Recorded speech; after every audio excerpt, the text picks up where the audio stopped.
What's up, guys? My name is Jerry, and today's video is going to be on the Minnesota Timberwolves, and we're going to be exploring trade packages for D'Angelo Russell, and we're going to jump right into the video. Now, D'Angelo Russell, he's a very solid player in this league. He's made an all-star game before, and he's somewhat box office. He's a really fun player to watch. He gets out some transition. He makes the no-look passes. He throws the lobs. And then in the half court, he's pretty good as well. He's a great pick-and-roll player. He can hit the three, has the floater. He can get to the rim. So he's your prototypical modern-day NBA point guard, and he did a great job of helping the Minnesota Timberwolves get into the postseason. But in the postseason against the Memphis Grizzlies, he didn't look like the D'Angelo Russell we were expecting to see. He didn't look like the best version of himself. And there were some times down the stretch where the coach would go with Jordan McLaughlin instead, and there was reports that D'Angelo Russell wasn't happy about that. And I'm pretty sure this isn't anything that the Minnesota Timberwolves and D'Angelo Russell couldn't work out. It's definitely something they can get through and they can come to good terms, but we're going to be exploring trade packages just for the sake of it. And also in my comment section, I'll be saying a lot of Timberwolves fans, they think they should trade D'Angelo Russell. So in this first scenario, the Timberwolves will be dealing with the Los Angeles Clippers, and they will be sending away D'Angelo Russell and a 2023 second round pick for Marcus Morris and Norman Powell. And I think these trades could work out for both sides, and I think both sides will lose something, but what they gain in return of it will make up for that. And for the Timberwolves, they're losing D'Angelo Russell, they're losing a ball handler, a playmaker, but what they're getting in return is Norman Powell and Marcus Morris, and that's two bench players that adds depth to the team. And not only are they bench players, but they're more than capable of being starters in the NBA. And we all know some players is just better to bring off the bench because they bring that spark plug, and they provide that help in the second unit. And Norman Powell is a guy that's averaged 20 points in this league, and he's a guy that doesn't need the ball. So you add him into the Timberwolves, it adds veteran presence to this team, veteran leadership, and it also brings championship pedigree. Norman Powell was a champion in 2019, but his game is really solid. He has the three ball. He shoots 40% from the three religiously. Great, not the best defender, but he has the intentions to play defense, and he can lock in defensively. He can get key stops in key moments, and then also he's just a smart guy. He's just a smart basketball player, and he's been there, done that, and he could just help bring some experience to this team. And then also you have Marcus Morris, who's another great player that picks up 16 plus games per season. And then we seen him on the New York Knicks where he put up 20 points a game in a season. So these are two guys that are capable of pouring in 20 points per night.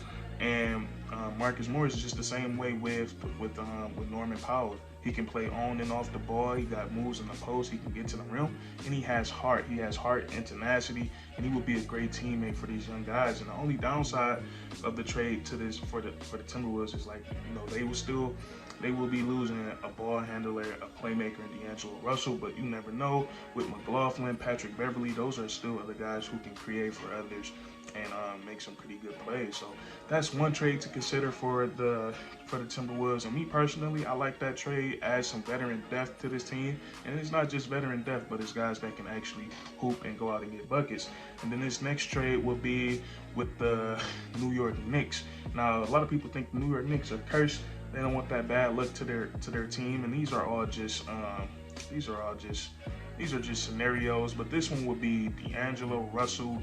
They probably have to throw a pick in there with it for Evan Fournier and Nerlens Noel. And a lot of people think Evan Fournier had a really bad year just because you play in New York. Expectations shoot through the roof, but he actually averaged all his career averages this season. But his percentages did drop off a little bit, and he was inconsistent a lot this year. But so was the New York Knicks. So it's really just, and Evan Fournier, he's not that old, and he still has a lot of good basketball left in him, and he's a bigger guard in this league. And I think him with the Minnesota Timberwolves, all the things he can do with the basketball. He's a great playmaker. He can create for himself. He can get his own shot off and create shot for others. He's a great three-point shooter. and he can get to the rim and finish with both hands. And then he's not too shabby on the defensive side of the ball. So bringing Evan Fournier to the squad, I think that's going to be really, I think that would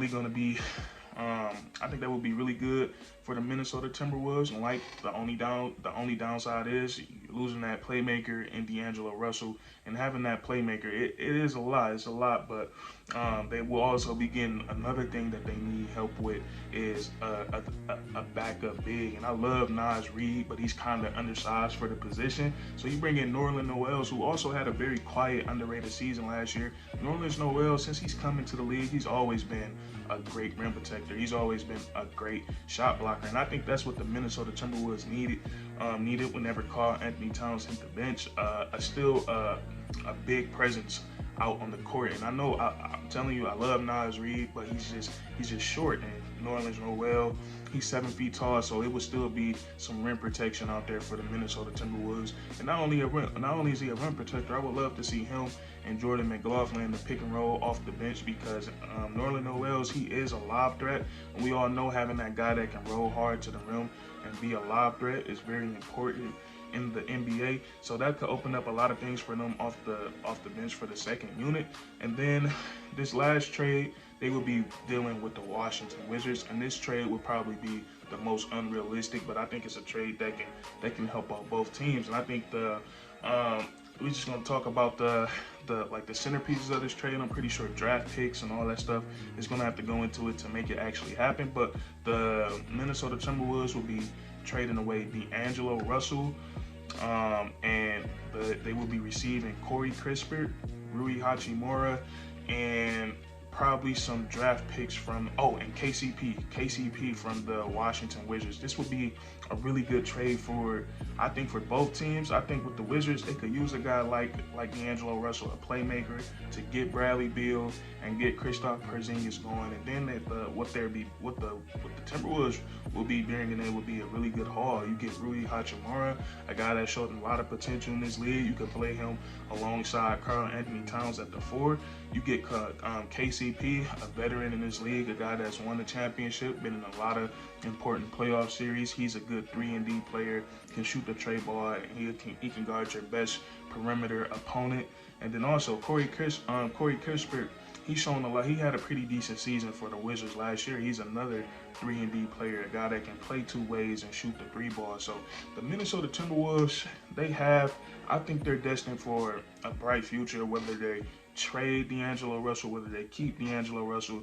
I like D'Lo, and that was just really unusual for him to perform like that, because he's a big moment type of guy. He loves the big moment. He's known for saying he has ice in his veins. So to see him perform like he did in that series against the Grizzlies, that was kind of shocking. But I like all of these packages, but the one I would like to see the most is probably I would love to see them get some veteran presence on this team, because we seen how that brought them down in that series. So I would love to see them somehow get Norman Powell and Marcus Morris. But that's going to be it for this video. If you enjoyed, leave a like, comment down below if they should go for any of these packages, a different package, or if they should just keep D'Angelo Russell. Let me know what you guys think down in the comments, and and then subscribe for more weekly content. We do this all the time, man. And that's Curtis.